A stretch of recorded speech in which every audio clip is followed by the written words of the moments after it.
Good morning. I'm an economist, and I've spent a good part of my life examining the impacts of economic activity on the state of health. They are intimately related. We are living perhaps the most serious crisis in modern history, where instructions have been given through the WHO and other organizations to national governments to partially or totally close down their economy. And we have been presented with a justification. In other words, that the closing down of the national economy is required to ensure the battle against the coronavirus, namely through lockdown and so on. Let me examine with you some of the issues underlying the closing down of part of the global economy, which means trade, production, it means investment, a whole series of activities. It's unprecedented in world history. The economy, in a sense, is the reproduction of real life. Without economic activity, there's no consumption, there's no investment. People are not able to purchase the goods which are required for their subsistence. And what has happened with the implementation of these measures is that it has led to a process of global impoverishment. Global impoverishment in the sense that people have lost their jobs, they are no longer able to pay for their mortgages, they are indebted, and in some cases, particularly in developing countries, there's famine. And I can say with all certainty that the impacts of these measures have led to a dramatic loss of life, particularly in developing countries where a large sector of the labor force are engaged in the informal sector, they're self-employed, often they're immigrant workers, they have no place to go, and the closing down of the national economy is ultimately some form of economic harakiri. It's a suicidal endeavor. It has devastating impacts on our lives. And in the United States of America, unfortunately, it has become tied into election politics. On the one hand, Trump is calling for the resumption of economic activity, and I'm not a Trump fan, but ultimately I do support the notion that the economy has to be restored and that economic activity has to be full swing in support also of a health endeavor. Now, there are many lies. The important lie is that there's a hidden agenda. There are powerful groups in the financial establishment who want this lockdown to continue. Because the more it continues, the more they benefit from picking up the pieces of a bankrupt economy. In other words, what you do, you destroy the small and medium-sized enterprises. We are in an economic system which is dominated by large corporations. They're going to pick up the pieces. Bankruptcy is good for business because it enables them to consolidate. And there's a vast literature on this subject. But there's another agenda, and that comes from Big Pharma. In the wake of the lockdown, there is, and it's already at the stage of tests, a multi-billion-dollar vaccination program. They're already doing the tests, and what they want essentially is that populations in different countries of the world, ultimately, with the support of their governments and the World Health Organization, engage in or accept to be vaccinated. Now, there are many problems with vaccination, and there are dangers with vaccination. I won't enter the debate. But what I will mention is that there are several cures and remedies to coronavirus 19. And these are not being, in fact, even mentioned in the media reports. What we have are hypes, which often are presented by prominent scientists. But what is the ultimate truth? Anthony Fauci, who is the advisor to Donald Trump now with regard to the pandemic, has written in the New England Journal of Medicine. It's the most prestigious medical journal in the United States and even worldwide. And he has described the coronavirus as follows: the overall clinical consequences of COVID-19 may ultimately be more akin to those of a severe seasonal influenza, which has a case fatality rate of approximately 0.1%. Hear me. He says that the COVID-19 is comparable to influenza. And if you look at the World Health Organization, they say something similar.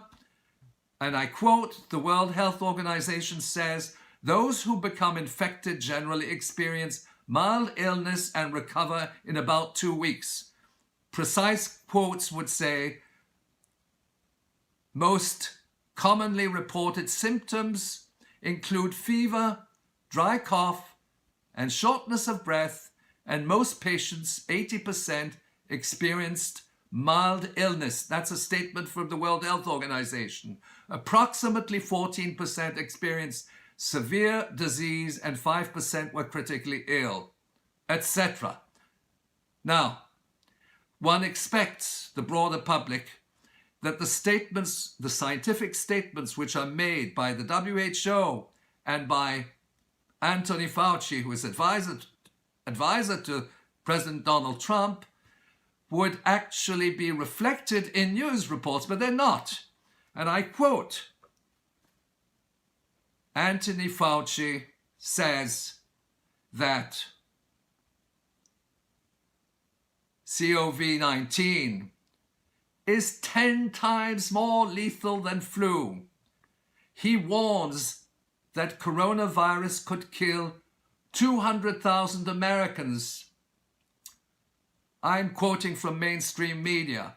So what he says in his peer-reviewed journal, which I trust is peer-reviewed, and what he says publicly on CNN is totally different.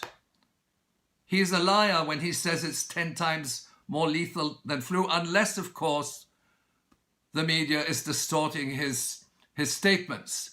I'll give him the benefit of the doubt. There are other dimensions to this crisis. It is fairly well established that the estimates of coronavirus, COVID-19, are totally unreliable. We've covered that in a previous program, but I think it's very important now because some of the medical doctors are speaking out. And what are they saying? They're saying that physicians who are there to establish the cause of death are being pressured into entering coronavirus 19 as the cause of death, when in fact they don't have any proof of the cause of death. So in other words, what the medical authorities are doing throughout the United States, I don't know where this comes from, they are in fact instructing the doctors to put COVID-19 as the cause of death. And then immediately that goes fly high, and then people say we're dying. You're not dying, it's simply because the doctors have been instructed to lie or they're being pressured by powerful people. Okay? That's, of course, very important. Now, I'll give you a quote from a prominent physician who's been involved in death certificates for more than 30 years. And she says, I quote, "Those inaccurate numbers are then accepted as factual information, even though much of it is false. So even before we heard of COVID, death certificates were based on assumptions and educated guesses that go unquestioned." And essentially what is happening now is that clinics are being pressured to add COVID virtually everywhere. And of course that pushes up the mortality attributable to the virus. And then if you're looking at, more specifically, at estimates of cases, they're totally unreliable. They take the presumed cases and then they add them to the confirmed cases. The presumed cases is simply a medical examination by a physician, says, oh, you have the symptoms. But the confirmed cases are not, they are not reliable either.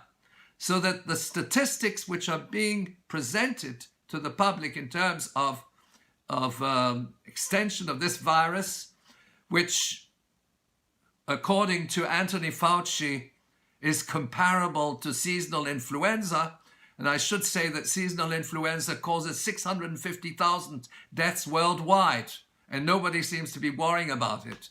But I think first the public has to be informed as to the figures, as to the nature of this virus. Consult the peer-reviewed report of Anthony Fauci, which is co-authored with Robert Redfield, who is the head of the CDC. But let me return to the economic dimensions. The global economy is ultimately, and national economies are the basis for sustaining human life. There may be, of course, there are inequalities, there are social inequalities. But what this closing down of the national economy is doing is denying people the right to employment. It is creating a wave of unemployment. It is particularly affecting people who don't have formal contracts with their employer, who are hired on a day-to-day basis. Again, in developing countries, we're dealing with a situation which is absolutely dramatic. In the United States, the richest country on earth, people are queuing up at the food banks. There's a shortage of food. And bear in mind, the structures of trade, container trade, are also affected. And we receive a lot of goods from China. And inasmuch as, Western countries are at odds with China, particularly the United States, this also has an impact. And ultimately, it is necessary to ask the important question, is it either or? And is it something we want to determine within the electoral process where the Dems are saying, oh, we must save the people who are now who are in their homes and make sure that they don't get the virus, okay? Or we look at the Trump side, we may agree or disagree with Donald Trump, but the restoration of the national economy is absolutely fundamental. And it is through the restoration of the national economy that you're also going to be able to build up the healthcare facilities as well. I must say that I'm shocked and surprised by the fact that the labor unions haven't reacted and said there's a right to work. People have the right to work. They have the right to work in their jobs. Many people who claim to be progressives are in fact pushing for the electoral platform of Joe Biden, which is to say we must come to the rescue of the people who might be infected by the virus. Going back to work is going to be an important transition in combating that virus. And of course, going back to work will require safeguards. Absolutely, it has to be organized. But people who believe that closing down a national economy is an instrument to achieving a public health objective are blatantly mistaken and use a common sense. I'm an economist, but anybody in first year in economics knows that if you close down an economy, it is an absolute disaster. Now available from globalresearch.ca. The threat of nuclear war. The destabilization of foreign countries. The movement to resist this worldwide aggression. These are the topics addressed in The Globalization of War, America's Long War Against Humanity. Buy your copy today and discover what is being hailed as a must-read and diplomatic dynamite. Available now at globalresearch.ca or wherever fine books are sold.